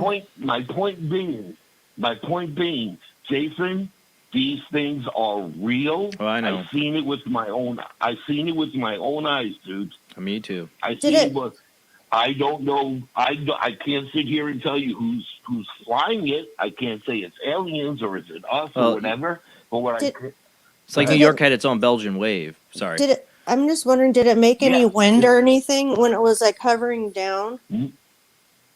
No wind. No. This thing was so silent. It was dead silent. There was no sound coming off it whatsoever. There was no wind or anything. It started to cross the parkway. Everybody said nobody had cell phones or cameras or anything Oh, I back wish. then. I know. Pictures of it. Why can't the that happen amount of now when pictures we everybody's got a would've had- cell phone? You know, like this kind of the Belgian wave incident or Exactly. yours, where thousands of You know people what? saw it, and cops, and yeah. You know what, Jason? I thought about that, and I really believe that they knew we didn't have that. And now they won't. think that they know now that we all have that. So maybe that's the reason why they don't come down as low as often. I don't know. I don't know. But, we as, just the people on the road and the sidewalks and the houses and everything, we didn't have cell phones or cameras with us. But, it's well documented. It's not like, this isn't mass hysteria or anything like that because, like I said, the radio stations, all the police departments, everything were getting flooded with phone calls from people. And this thing just started to cross the parkway, maybe 2-3 miles an hour, real slow, headed north now. It was heading north. And we watched it cross the entire sky until it went over some trees, and then we can no longer see it anymore. But I was thrilled to death because I actually got to see it. So when I hear all these stories and everything now today, and I see the pictures of it and everything, I'm like, of course, I saw that 30 years ago. That is so So cool. they've been around for a while. I'm not shocked at all when people say they see these things. They're real. They exist, dude. I 100% believe it. Yeah. You remember Terry Lovelace? they're As I say, you remember Terry Lovelace said it was like 5 stories tall. The one he saw. How big do you think this was that you guys were seeing? the one we saw. If I was to say size-wise, I wouldn't say it was much bigger than maybe. I would say 100, maybe 100 feet across. It's that. I don't even think. No. It was much smaller than that. Maybe 50 to 75 feet across, like lengthwise, and the V itself was another probably 30 feet. It was substantial. It wasn't a small little thing. But I guess you could fit a bunch of people inside of it. But like I said, it was just right there. We all clearly were looking at it. We watched it just slowly drift away. And it was just absolutely mind-blowing, dude. And I was so happy that I got to see it. That I got to actually witness that. It's well documented. If you Google it, you'd probably see, maybe people did grab pictures from their house with cameras or something. I don't know. There were some pictures taken of the But Belgian wave everybody UFOs, too. saw it. I think there is from the, somebody mentioned the Hudson Valley UFO, pretty much. The Hudson Valley, Yeah. the Hudson Valley is a hot spot. Yeah, I had it is. seen them. I'd seen UFOs in the 70s growing up as a kid. One summer night, we were all sitting out in front of my building, and everybody just started freaking out, saying, "Oh, there's UFOs over the Hudson River, UFOs over the Hudson River." So what we did was I grabbed my father's binoculars. He had a real military pair of binoculars. I grabbed those. He let me have them. And we ran to my friend Richie's building, which was pretty tall, so we could see the Hudson River. Beautifully, we could see the George Washington Bridge, and at the time what was called the Tappan Zee Bridge. We were kind of in the middle. And there was about 6 or 8 of them, again, maybe 50 to 75 feet above the Hudson River, but these were round. These were round, and they were changing colors. And they were moving in, like, different patterns. But what was really weird, as we're standing there, and these things were there for a good half hour, Jason. Yeah. And I was handing the binoculars around, we were getting really good looks at these things. All of a sudden, there was just a big, huge flock of pigeons, all at the same time. A whole flock of pigeons just started flying around in a circle over the buildings, like panicking, like as if freaking the an birds out. earthquake was coming or something. Yeah. Yeah, at night. You never see pigeons flying around at night. No, but usually- they knew something was wrong. So they started putting again, that was another incident in the Hudson Valley where hundreds and hundreds and hundreds of people just called the police stations, the radio stations, everything. Jason, these things were sitting there. They moved the floodlights on the George Washington Bridge. They were trying to shine up the river on them. And then we heard helicopters coming. Oh, We yeah. could hear helicopters coming from down south. So I know it was our military because you could tell the military choppers. And, dude, these things, when I say, I don't know, you may have seen it on the videos of when they just take off and they shoot straight up like, Yeah. I mean, the speed is well, they all did that at the same time. Wow. They all did that at the same time, and we were all just like, whoa! I mean, there's no way there was a human being in that thing. The way they took off straight up, and they just went straight up and out. You know, they were gone. They were out of sight in a split second, but it was pretty amazing. That was a good half-hour sighting, at least, if not longer. Wow. But that one too was, again, very well documented. It was in all the newspapers and everything. Thousands of people saw them. I mean, these things are real, dude. I don't even know why we drive ourselves crazy. Well, that's why I laugh at the whole disclosure movement, because, like, here you are, you guys all saw all these people see these helicopters and military going in, and then they act like, oh, we've not had any awareness of this till recently. And I mean, you know, we don't really know. Like, no, you've been chasing after them and at least doing a lot more than that and denying it the whole time. So screw you. Yeah. Well, you know, Jason, honestly, the reason I even got onto this topic was earlier when Rob was talking about the missing people. Right. I do believe, because every year here in the United States, never mind across the world, but in the U.S., we get hundreds and hundreds of missing people every year that are just never seen, that they just literally disappear and they're never seen or found again. Yep. So I believe, and I'm pretty sure I even heard that our government, we had literal meetings with these aliens, and we have agreements with them. Look, give us some of your technology, we'll let you take some of our people. I really do believe the government is behind it. There's some sort of an agreement where, you can take X amount of Americans a year, or I don't know why they do it, maybe for breeding purposes or whatever the case may be, but I believe this is a lot deeper than any of us could ever imagine, dude. Honestly, I think it's more like a contract between an organization that's not even our government anymore to basically cover up what the aliens are doing in exchange for technology. Right. Makes sense to me, dude. Makes sense to me. But see, like I said, I've seen them with my own eyes, so I know they exist. I'm not one of them people that have to say, well, you know, I get it. I understand it. Until you see it, you know, it's hard to believe it. But when you see it, I mean, you know, you don't need any more proof. You know, they're real. They are real. I can sit here as a witness and tell you they are real. They do exist. I can't tell you where they come from. I can't tell you who's inside them. I don't know what they look like. I don't know if they're greys, reptilians. I have no idea what they are. Or are they ours? I can tell you. Exactly. But I can tell you these UFOs are 100% real, dude.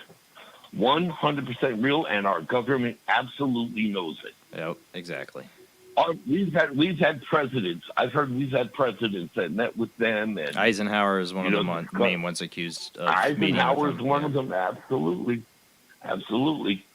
But yeah, I mean, for me, that one was the best I ever seen.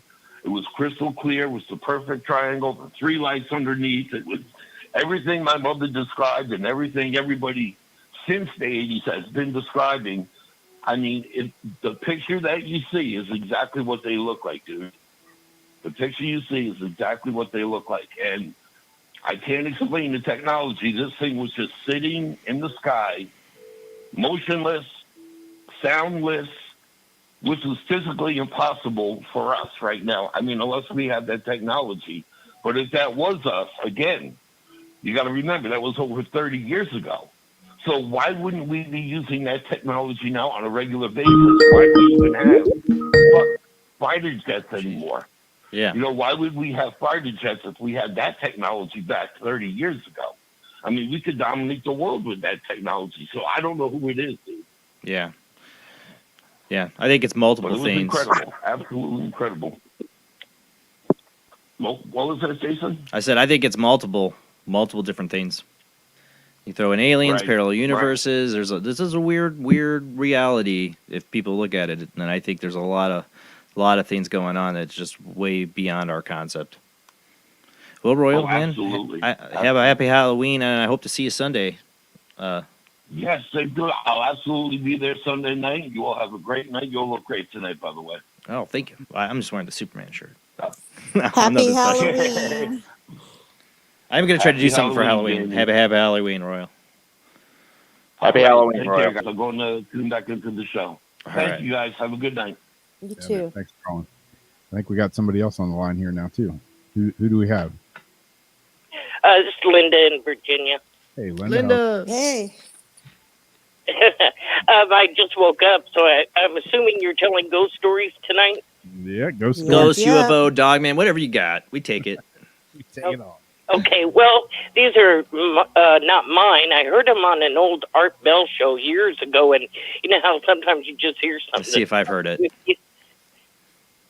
And so I'd like to share this one because I thought it was just too true to believe. There was a prison guard, and he would sometimes moonlight, and so he would transport. You know, if they needed somebody to transport a patient to a hospital or something, he'd take the overtime and do it. So there was inmate who had, I guess he had AIDS, and it was in the last stages. He was pretty sick. And so this guard agreed to transport this guy, you know, to go with and transport this guy to the hospital. So he goes to the hospital, and they get him there, and they're in the room. It's just him and the nurse.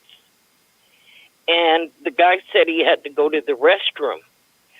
So the nurse asked him if he wouldn't mind helping him get this guy up and get him to the restroom. So they get him to the restroom and set him down on the toilet, and they're just kind of standing there at the door talking, and the inmate leans over, like he's just really weak, I guess, and everything. And all of a sudden, he just flew back. Like, he didn't raise up off the toilet, but just his upper body flew back. And and they're looking at him, and they're trying to figure out, it was like with a lot of force. And so they're looking at him like, what caused that? And the guy just kind of shook his head, and he seemed okay. I mean, so they're sitting there, they're standing there and waiting, and this guy kind of leans back over some, slumped over, and just a few seconds later, again, he flies back, his upper body, and he flew back so hard, he hit the wall. I guess he hit the wall behind him or something, and he fell off the toilet, and he went into cardiac arrest. Well, anyway, he died. And so they went, so a few days after all of this happened, he came into work, and there was some detectives there in the office, and they wanted to talk to him. And when he went in there to talk to him, they asked him if him or the nurse had any had touched him forcibly. And they said, well, no, why? And he showed him the pictures. And on each side of this guy's shoulder was handprints, bruises. Yeah. Oh, wow. And so, it just left an imprint on me that, something. And I guess he had been in prison for raping. Yeah. Oh. I remember this. So- yeah. And I just thought it was really a spectacular story. My favorite Yeah. of all the stories on Art Bell for the Ghost to Ghost was the guy who called in who was blind. And he would talk to these people. Like when he moved into this new home, whatever, he's blind, he's by himself, and there's like a guy that talks to him outside and it's like, hi. Doesn't say he's his neighbor or anything, I think, if I remember right, but just says hi, blah, blah, or maybe he did say he was his neighbor, but talk to him. He can't see, he's blind. and then the guy would end up being inside his house. And then I'm making this short, but these people that were talking to him, while he thinks they're real people, eventually come out and say, "Yeah, we only talk to you. We don't show ourselves to anyone. Nobody can see us. We usually only communicate to people like you that are blind." I'm like, ooh. Yeah. That's Well, awesome. another one that I heard, and it was these two cops, and I believe it was in New York, somewhere in New York. Well, they always worked together, and they worked the late shift. So when they would have days off, in order not to break the routine of their night shift, they would go hang out at night. And Sure, they the go out wives love that. watch a movie or something like that. And so one night they had gone out and they watched a movie and was coming back on the subway, and a subtrain.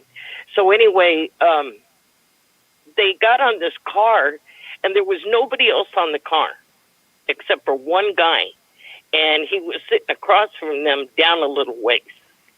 And she said that, as you know, as a cop, your first instinct is to identify, make identifying marks about the person. You size the person up, And she said they're looking at him, and they thought maybe he was homeless. He was an older guy, but she said he was not shaking; he was vibrating. Yeah, I remember. And do you remember that story? Yeah. It's been a long time, but I remember the vibrating part. Yeah, and that they were sitting there watching him, and he was vibrating, and then she didn't, she'd look down every once in a while. She said she looked down just for a second, looked back up, and he was gone. Yeah. Oh, wow. I see Ziriana goes, oh, go ahead, sorry. No, that was it. I say Ziriana mentioned a couple others like Mel's Hole. That those are always interesting. And the guy who flew over Area 51, which was proven to be a hoax. It was interesting. The guy did a good job of it.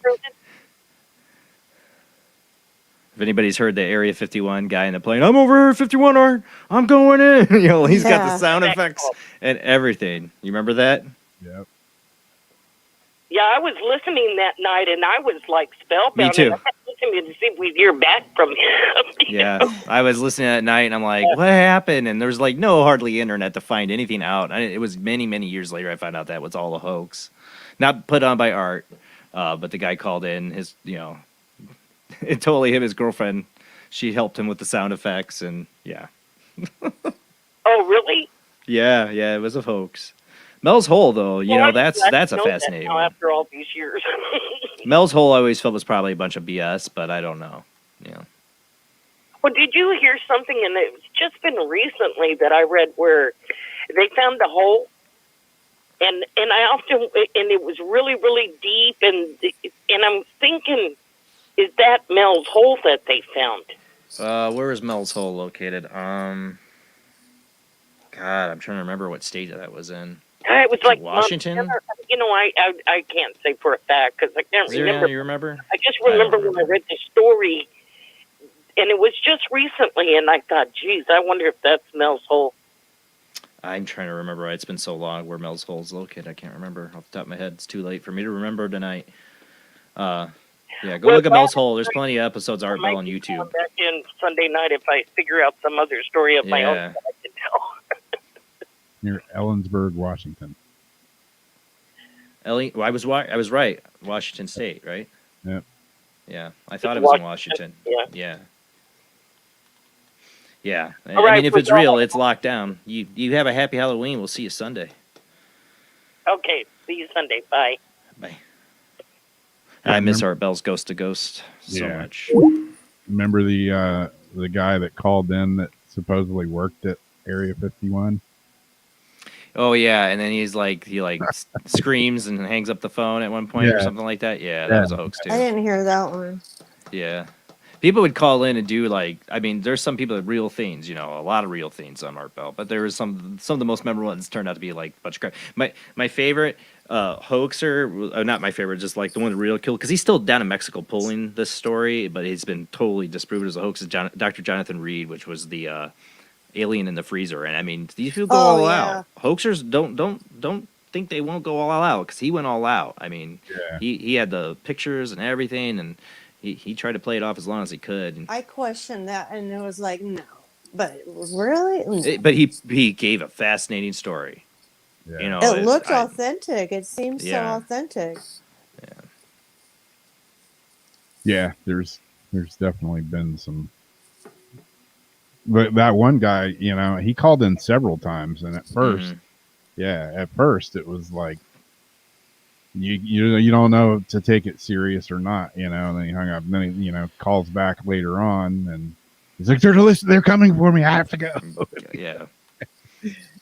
Yeah. But People. you Briar, yes, I listen to Art Bell repeats on Paranormal Radio app all the time, Yep. Yeah. You can't, especially tell during what's Halloween. real or fake. Exactly. Yeah, it's Halloween. And if I ever go on a road trip, it's like tradition for me to have Art Bell episodes listen to when I'm driving at night. Yep. Yeah, I used to lay there and go to sleep listening to those, and no wonder I'd have weird dreams sometimes. Yeah. Oh yeah. Right. Like me sleeping with the ID channel on. Oh, geez, yeah. We go to sleep now to Ancient Aliens. Yeah. Yeah. I I go to always sleep keep for ID. whatever. I'm one of those people that can sleep in the dark and the lights out now. I used to not be able to. I had to have the light and TVs on, but I got myself out of it. And then I married my wife, and then right back to TV on. She has to have the TV on. Yeah. I do too. I can't. But I had a long period where I had to sleep in the light after my shadow person experience. It took me a few years or more before I was like, okay, I'm going to get over this and sleep in the dark, because I don't think I'm sleeping well with the lights on. Yeah. Like, I did the same. I did the same thing as well, except I had to have had the TV on in order to fall asleep, and then all of a sudden my mother comes up to me and says, "Hey, why is the electric bill so high?" I'm like, "All right, I'll turn the TV off when I sleep." So can't do that anymore. Oh, yeah, the guy, not ran over Bigfoot, Azeriana. They shot Bigfoot in a hunting. Maybe there was a guy who ran over Bigfoot. I remember there was one that's also proven hoax, as Bud or whatever. He shot a Bigfoot, and they buried the bodies and all this stuff. And he had a very convincing story, and many episodes followed of them trying to get, where's the location? And Art was really serious. He was trying to get the location of this place, and where he buried the body, and you find out later it was all a hoax.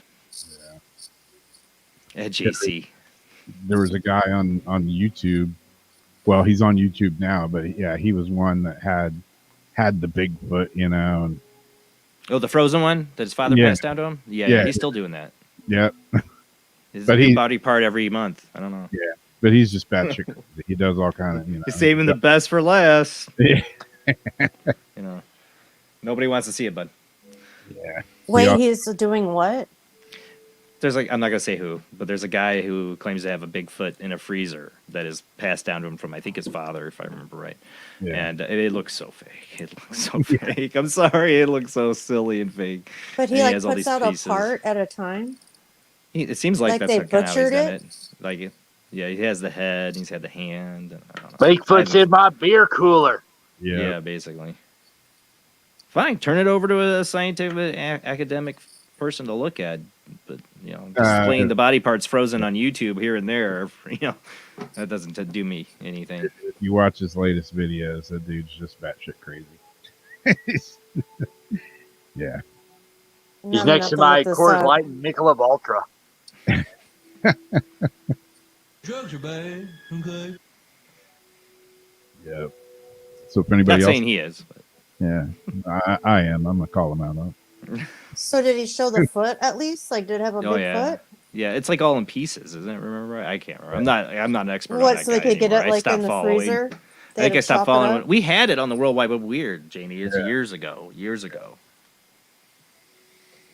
Yeah. And he's still pulling out body parts, like I said. I'm just waiting for him to pull out the schlong, the frozen schlong. Yeah, exactly. Yeah. Oh God. I never even thought about what a big unless it's a schlong female. would be. I don't know. Yeah. This is authentic Bigfoot penis. Yep. They don't call him Bigfoot for a reason. I've never thought about Bigfoot even having a schlong. He has big feet. That's a big indicator of how big it is. Yep. Yeah, there you go. I guess I never But- thought about it. I see the butt, I just never thought about.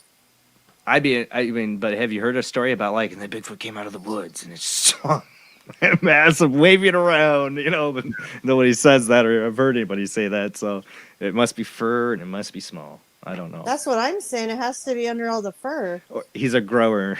He's a grower. He's still growing. He's a big boy. He's still growing. And you're in trouble if his show or he's growing. Yeah. Oh, Yeah. God. If it's showing, you better run. Oh, Spin like a God. pig. No. Like running backwards through a corn maze. Yep. Yeah. When we were talking the other night, the whole dogman thing and all that, I kept crossing my mind.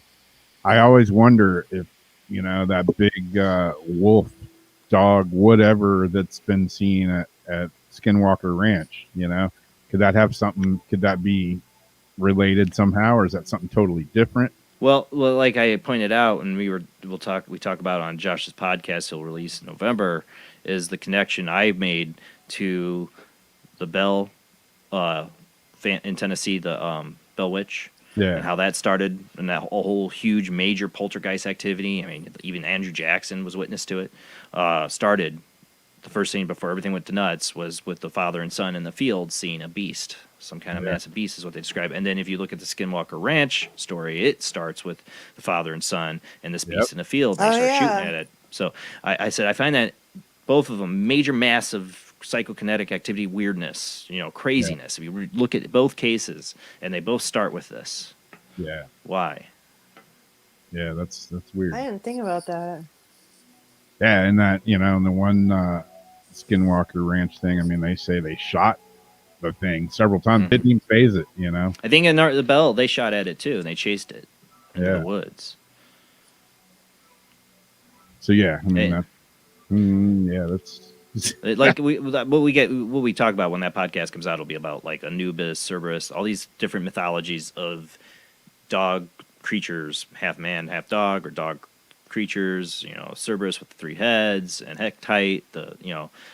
Dogs in the gateway to the other side or another universe, or whatever you want to call it, hell or whatever. It's always some kind of dog creature, and Dogman shows up a lot of times in cemeteries. Yeah. Or Indian burial ground areas. Yep. That's 2 incidences of mine. The one that I was talking about earlier, that dog. Yeah, that's what I was. Bill O'Neill and the Spirit Com. I was so into those episodes too. Prior. Oh yeah. I'm still fast. It's probably a hoax too. I'm skeptical. I'm not saying it is or isn't. I have no idea, but I wish we could find out more. Scientifically, nobody's repeated what O'Neill did. Yeah. And the other incident that when I was in the graveyard that I've talked about, there was me, 2 other people there. The rest of the party was in the van, but when we saw something, this big dark black thing like coming at me, coming at us. I wasn't the only one that saw it. All 3 of us saw it. See, I've had many over a number of years, several years now. I've had a recurring dream of a black dog in a cemetery. Like me and my wife pull up, and we're getting out, and it's a big hill, and there's a cemetery, and it's a recurring dream. And then I see this black beast of a dog. It's more like a beast more than a dog, and it's coming at us, and we're just like frozen in terror. And then I wake up. Yeah. Oh, I wonder if that's a foreshadowing. Yeah, I mean that was a pretty freaky one in that cemetery that night. And That's a good story. Yeah, I got a picture from there too that I just found in my. Because didn't it turn from like a dog into like a big thing? Like, well, yeah, didn't it like shift from like? Yeah, it started out kind of small, and the closer it got, I mean, it was huge, and the way it was moving and what I was seeing, I mean, I'm in the dark, but there's enough light to, to still see somewhat. I thought it was just, at first I didn't know what it was. And then I thought, holy crap, it's a person, they're like coming. I mean, got to the point of, I'm like ready to start defending myself. I hit it with the flashlight, gone. And what I always wonder about these things with all the different creatures people see, Goat Man, Dogman, Bigfoot, but especially Dogman, Goatman, the really out there things, Jersey Devil, is that if there's what I believe are another realm and other entities on that realm that are parasitic, that feed off of human energy in different forms of it, ones that would feed off of a fear response, would need to shapeshift into something to make you scared. And beasts and wolves are natural predators from our earliest beginnings, would be this go-to for creatures like this. Yeah. Maybe they get a little more creative with people's subconscious and community. I don't get, but I always wonder if that's what they're all. It's like the Bogart in Harry Potter in the closet. You know, like it's going to be what your fear is when it comes out of the closet. But these things need it's like the cave and Dagobah, as I always say. It's responding to your fear. It's going to shape shift to get the best juice out of you, basically. Yeah. That the same cemetery that that happened is the cemetery that I got this weird orb-like thing, which is right here. And I saw this with my own eyes as well as through the camera. And I was looking at it, and it changed colors, it changed shapes, and I'm thinking bug, this, that, but I saw it with my own eyes, and it was just floating around, and it was right over this tomb. And if you're a parasitic that entity, it feeds off of these kind of emotions. Where are you going to go? Best place, cemetery. Depression, sadness, fear. Yeah. And I have no idea, I mean, if this thing's good, evil, whatever. This is the cemetery that I, came home with a bad mojo of something and spent 3 months in hell. But was that then the parasitic entity attached itself to you. What was that? Was that the African American cemetery? Yep. Here's my owl. I didn't finish all the wings yet, but you guys show it, Ron. might see the concept. Can you put Jamie up? Yeah, let me put this up in here. There we go. No? Yeah. So it's starting to be an owl. Cool. It's Yours cooking the pumpkin. Yours has got a lot more detail than mine. I went simple tonight. I know. I was going to do a Casper, and I messed up my moon. We still haven't gotten to the pumpkin patch, and it's almost Halloween. We never got to go. That's just like tradition for Dean and Liam to go to the pumpkin patch. We still haven't got to go. Yeah. Yeah, you guys got to get some pumpkins. I don't know how. Well, what about... Here's mine. I got mine at Lucky. That's cool. You did the goddess moon. I love it. Yeah, I went simple. I got to do a more detailed one tomorrow. I still have 3 more pumpkins behind me like this, but I'm like, was laughing because the little hole, but my little child-sized hands can still fit in it. All these little mini pumpkins. Speaking of Dean and Liam, I do have to go. I have to be up at 7 a.m. Yay. Well, it was awesome to have you guys. It was a lot of fun. This was fun. And Sunday, 10 p.m. On Central, 11 p.m. Eastern. Yep, on Halloween. I love it when the show falls on Halloween. We'll have Katrina and Rhodey. Katrina Cooper, spiritual medium, Rhodey, paranormal investigator. It's tradition to have them on. They always have cool outfits. I got mine. I have to get some more stuff for it. But, yeah, come join us. We'll have open lines. We'll do ITC. Maybe we'll get some little ITC in. And maybe Katrina Cooper's do some readings. Maybe Jason's psychic mundane readings. But when Katrina's on, I don't think you want that. And psychic games, maybe. We'll do that. And I want to try to do Best of Ghosts. And hopefully I can get that ready. Best ghost photo bombs from World Wide Web of Weird. yeah, that'll be fun. Groovy. Thanks everybody for hanging out with us. And Uncle Morty. Yeah. Uncle Morty.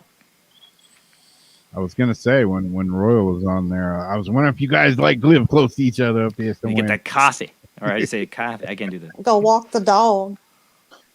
I might have ran into him maybe when I was walking my dog the other day, but then again, I don't have a dog, so anyway. Dog.